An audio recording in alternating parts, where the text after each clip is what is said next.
New Zealand Zealand series India ODI squad announce చేశారు. Captain Gill, vice captain Shreyas Iyer ఇద్దరు injuries నుంచి comeback చేశారు. కానీ బిగ్గెస్ట్ సర్ప్రైజ్ ఏంటంటే no Ruturaj Gaikwad.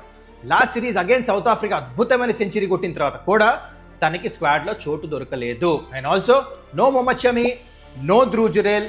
Selectors right decision తీసుకున్నారా?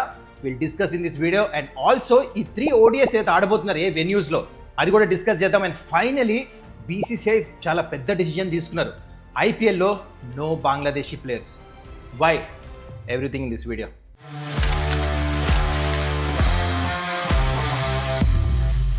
నమస్కారం, welcome to Suman's Techout. Wishing you all a very happy New year.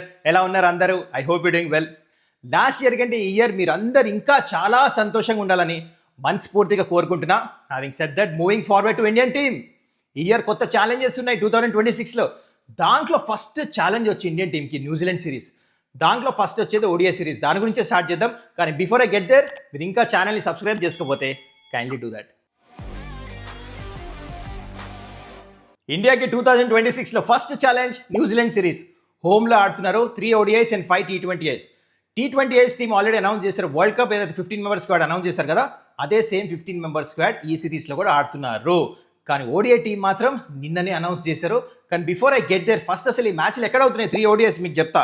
First ODI 11th January వదోదరాలో ఆడుతున్నారు. దాని తర్వాత 2 days గ్యాప్ తర్వాత 14th January సెకండ్ ఓడిఐ రాజ్కోట్లో ఆడుతున్నారు. దాని తర్వాత 3 రోజుల గ్యాప్ తర్వాత 18th January థర్డ్ ఓడిఐ ఇండోర్లో ఆడుతున్నారు. Now let's get on to the squad. నిన్న selectors 15 member ODI squad announce చేశారు. ఆల్రెడీ స్క్రీన్ మీద చూడొచ్చు. డిఫరెంట్ కేటగిరీస్లో సెగ్రిగేట్ చేశారు మీ గురించి. బ్యాటర్స్, కీపర్స్, ఆల్రౌండర్స్, ఇంకా బౌలర్స్. బ్యాటర్స్ ఆ 5, కీపర్స్ 2, ఆల్రౌండర్స్ 3, బౌలర్స్ ఏమో ప్రాపర్ 5 ఉన్నారు. అయితే ఫస్ట్ మనం మాట్లాడుకోవాల్సింది లాస్ట్ సౌత్ ఆఫ్రికా సిరీస్లో అయితే ఓడిఐ స్క్వాడ్ ఉంది కదా, దాంట్లోంచి ఏం మార్పులు జరిగినాయి ఈ స్క్వాడ్లో అగేన్స్ట్ న్యూజిలాండ్? 3. టీంలో ఎవరు వచ్చారు? Captain Gill, vice captain Shreyas Iyer, ఇంకా Mohammed Siraj is making a comeback. And బయటకు ఎవరు వెళ్ళారు? Unfortunate Tilak Varma, Ruturaj Gaikwad and Dhruv Jurel. అసలు బయటకు ఎవరైతే వెళ్ళారో అంతా ఎవరిని పిక్ చేయలేదో ఇది డిస్కస్ చేసే ముందు అసలు కంబ్యాక్ చేసే ప్లేయర్స్ గురించి ఫస్ట్ డిస్కస్ చేద్దాం. నెంబర్ 1 శ్రేయస్ అయ్యర్. చాలా రోజుల తర్వాత కంబ్యాక్ చేస్తున్నాడు. వైస్ కెప్టెన్ లాగా మనకు తెలుసు ఇంజురీ అయింది ఆస్ట్రేలియాలో, రిబ్ ఇంజురీ, మేజర్ ఇంజురీ, ఎక్కువ క్రికెట్ ఆడలేదు. అందుకని బీసీసీఐ ఏం చేశారంటే ఇంకా is not completely fit, subject to fitness. Jan 6కి తను డొమెస్టిక్ విజయ్ హజారే ట్రోఫీ తను ముంబైకి ఆడాలి. అక్కడ మంచి 100% ఫిట్నెస్ ప్రూవ్ చేసుకుంటే డైరెక్ట్లీ వైస్ కెప్టెన్ కింద వచ్చి సిరీస్ ఆడతాడు. ఓకే. నెంబర్ 2 కంబ్యాక్ చేస్తాడు Mohammed Siraj. 2023 ODI World Cup తర్వాత ఓన్లీ 6 మ్యాచ్లే ఆడాడు. ఛాంపియన్స్ ట్రోఫీ ఆడలేదు. అండ్ లాస్ట్ తన సిరీస్ ఆడింది అగైన్ ఆస్ట్రేలియా, అది ఎక్కువ మ్యాచ్లు ఆడలే. So Siraj Miyabhai is making a super comeback, thoroughly deserving కూడా. And number 3 Shubman Gill, captain, directly walks in, injury వల్ల మిస్ అయ్యాడు. So is coming back. ఈ 3 కంబ్యాక్ చేస్తున్నారు. ఇప్పుడు మనం will discuss key selection points. అసలు కొంతమంది ప్లేయర్స్ ఎందుకు లేరు అండ్ దాంట్లో కొంతమంది స్క్వాడ్ నుంచి బయటకు వెళ్ళారు, అన్ని ఇన్ డీటెయిల్ డిస్కస్ చేద్దాం. ఇప్పుడు మన స్క్వాడ్లో ప్లేయర్స్ ఏవైతే లేరో వాళ్ళ గురించి డిస్కస్ చేద్దాం. Player number 1 Hardik Pandya. స్క్వాడ్లో ఎందుకు లేడంటే తనకి ఫిట్నెస్ క్లియరెన్స్ రాలేదు. దేనికి? 10 ఓవర్లు బౌలింగ్ వేస్తానికి. ఇంకా is not fully fit to bowl 10 overs. 4 overs వేస్తే T20 ఫార్మాట్లో కదా, వన్డే ఫార్మాట్ కదా, 10 ఓవర్లు వేయాలి. And also T20 world cup రాబోతుంది. వర్క్ లోడ్ మేనేజ్మెంట్ దృష్టిలో పెట్టుకుంటూ తనకి ఈ సిరీస్లో రెస్ట్ ఇచ్చారు ODI. Right decision from the selectors. Player number 2 ఎవరైతే స్క్వాడ్లో లేడో, రుతురాజ్ గాయక్వాడ్. ఇది బిగ్ సర్ప్రైజ్. అండ్ నన్ను పర్సనల్లీ అడిగితే he should have been in the squad 15 member. సెలెక్టర్స్కి 2 ఆప్షన్స్ ఉంటున్నాయి, జైస్వాలా, రుతురాజ్నా. ఈ బ్యాకప్ ఓపెనర్ కింద పెడతాం. They went ahead with Jaiswal. కానీ నాకు అనిపిస్తుంది రుతురాజ్ గాయక్వాడ్. ఎందుకు? మీరు ఒక్కసారి ఈ ప్రాబబుల్ ప్లేయింగ్ 11 చూడండి.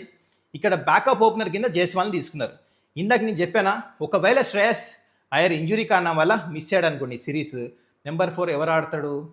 జైస్వాల్ నెంబర్ 4 ఆడలేడు. అదే రుతురాజ్ని తీసుకుంటే నెంబర్ 4 ఆడతాడు. ఆల్రెడీ డొమెస్టిక్లో తను నెంబర్ 4 బ్యాటింగ్ చేస్తున్నాడు, రన్స్ కూడా కొడుతున్నాడు. అక్కడ లాస్ట్ సిరీస్ కూడా సౌత్ ఆఫ్రికాతో నెంబర్ 4 ఆడి రన్స్ కొట్టాడు. ఆ ఫ్లెక్సిబిలిటీ రుతురాజ్ దగ్గర ఉండింది. ఇప్పుడు ఎవరు ఆడతాడు? రిషబ్ పంత్ ఆడిపోయాల్సి వస్తుంది నెంబర్ 4 ఒకవేళ శ్రేయస్ అయ్యర్ ఆడపోతే స్క్వాడ్లో. అప్పుడు 2 వికెట్ కీపర్లు అవసరమా స్క్వాడ్లో? సో ఈ తప్పు సెలెక్టర్స్ డెఫినెట్లీ చేశారనిపించింది. ఫ్లెక్సిబుల్ బ్యాటింగ్ ఆర్డర్కి డెఫినెట్లీ రుతురాజ్ గాయక్వాడ్ ఉన్న ఫామ్లో ప్లస్ నెంబర్ 4 ఆడతాడు. దీనికి కంపారిజన్ కూడా చేసి మీకు చూపిస్తున్న నెంబర్స్ చూడండి.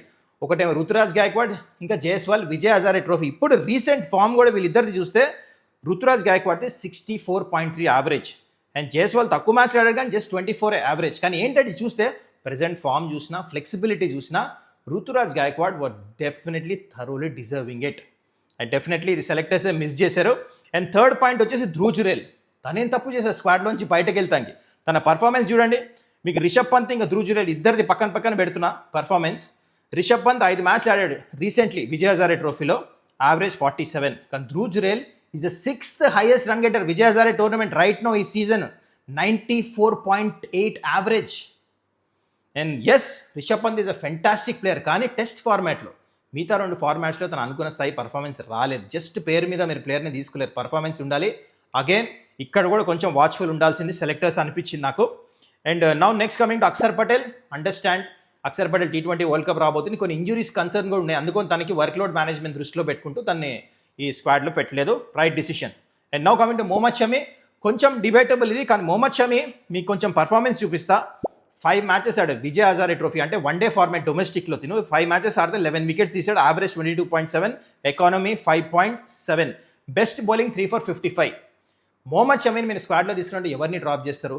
సిరాజ్ని డ్రాప్ చేస్తారా? చేయలేరు. ఎందుకు సిరాజ్ ఇన్ని రోజులు ఎందుకు ఆడిపోయి ODI format? Because test format ఆడుతున్నాడని రెస్ట్ ఇచ్చారు దానికి. ఇప్పుడు టెస్ట్ మ్యాచెస్ లేవు, అందుకని తీసుకొచ్చారు. దాని తర్వాత మనకి హర్షదీప్ సింగ్ని డ్రాప్ చేయలేము, హర్షిత్ రాణాని డ్రాప్ చేయలేము, వాళ్ళిద్దరు చాలా మంచిగా బౌలింగ్ చేస్తున్నారు. Then you got fantastic bowlers అందరు. Prasidh Krishna last match South ఆఫ్రికాతో మా ప్లేయర్ ఆఫ్ ద మ్యాచ్ కూడా వచ్చింది. అందుకనే మొహమ్మద్ షమి ఒకవేళ స్క్వాడ్లో రావాలంటే he could have got more wickets. అంటే జస్ట్ ఈ 5 మ్యాచెస్ 11 వికెట్స్ కాదు, అట్లీస్ట్ ఒక 2-5 వికెట్ హాల్స్ తీయాల్సింది తన స్టాండర్డ్కి. That is where he missed out అనిపించింది నాకు. సో ఇక్కడ కూడా జస్టిఫై చేయొచ్చు సెలెక్టర్స్ని. I think they have done it good job ఇక్కడ. కానీ నాట్ దోస్ 2-3 స్లాట్స్ మాత్రం డెఫినెట్లీ ప్రాబ్లం ఉండినాయి. ఇది స్క్వాడ్ సంగతి. నాకు అనిపించింది కొన్ని డెఫినెట్లీ మంచి సెలెక్ట్ చేయొచ్చు సెలెక్టర్స్ అని చెప్పేసి 2-3 స్లాట్స్. మరి మీరేమంటారు ఈ స్క్వాడ్ గురించి? ఇంకేమైనా ప్లేయర్లు మిస్సింగ్ ఉన్నారా? Are you satisfied with this squad? What you say? మీ ఒపీనియన్ ఏంటి కింద కమెంట్ చేయండి. I look at it. Now let's talk about BCCI. పెద్ద డిసిషన్ తీసుకున్నారు బంగ్లాదేశ్ ప్లేయర్స్ గురించి. Come on, let's get into that. BCCI Kolkata Knight Riders ఫ్రాంచైజ్కి చెప్పేశారు రిలీజ్ బంగ్లాదేశీ ప్లేయర్ ముస్తఫిజుర్ రెహమాన్ ఈ IPLలో అని చెప్పేసి యాక్సెప్ట్ కూడా చేశారు ఫ్రాంచైజీ.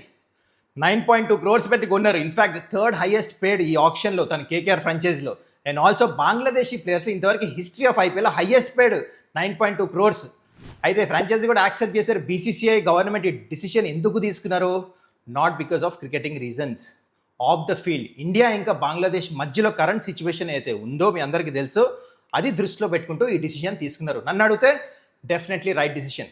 IPL నడిపించే వాళ్ళు they know what they are doing. పైన గవర్నమెంట్ BCCI కానీ అందరు కలిసి తీసుకున్న decision. They know what they are doing. Country comes first, దాని తర్వాత స్పోర్ట్. Right decision. అయితే రిప్లేస్మెంట్ అలో కూడా చేశారు గవర్నింగ్ కౌన్సిల్ IPL. అయితే దీంట్లో చాలా ఆప్షన్స్ ఉన్నాయి, అది కూడా చెప్తాను మీకు. Richard Gleeson, Farooqi, Spencer Johnson, చాలామంది టాలెంటెడ్ ప్లేయర్స్, ఇంకా ఇండియన్ డొమెస్టిక్ ప్లేయర్స్ కూడా ఎవరు ఒకళ్ళకి ఆపర్చునిటీ డెఫినెట్లీ దొరుకుతుంది. చాలామంది ప్లేయర్స్ ఉన్నారు స్లాట్ ఫిల్అప్ చేస్తాం, అది సంగతి. సో ఆల్రెడీ స్క్వాడ్ గురించి మీకు చెప్పాను. And whatever has happened, I hope you enjoy this video. మరి మీ ఒపీనియన్ ఏంటి కింద కమెంట్ చేయండి. అండ్ ఇంకా ఛానల్ని సబ్స్క్రైబ్ చేసుకోకపోతే కైండ్లీ డూ దట్. మళ్ళీ మనం నెక్స్ట్ వీడియోలో కలుద్దాం. Till then take care, bye.